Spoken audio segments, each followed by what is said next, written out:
A domestic excavator crashed straight into a roadside ditch because the driver was drunk. The cabin is now completely submerged while the driver is being rushed for emergency treatment in the ICU. Soon, a large excavator was hauled to the scene, reportedly funded out of the foreman's own pocket. The operator got out, pressed his hands together in a Sawadi Ka gesture to pray for the hospitalized driver. The situation was critical, as the trapped machine would be fully swallowed by the water if not rescued soon.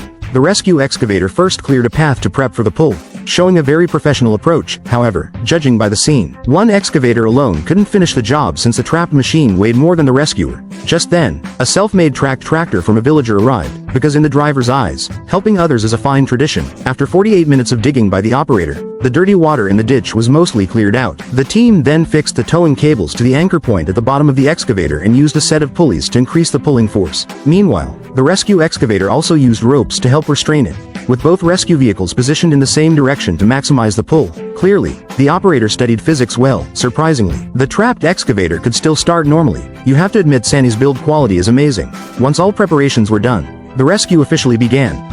As the two horses pulled together, the trapped machine entered self-rescue mode by hooking its bucket into the ground for leverage. After 3 hours of relentless effort, the excavator was finally hauled up. Word is the rescue fee was only $1,800 United States dollars. Do you all think this price is considered expensive?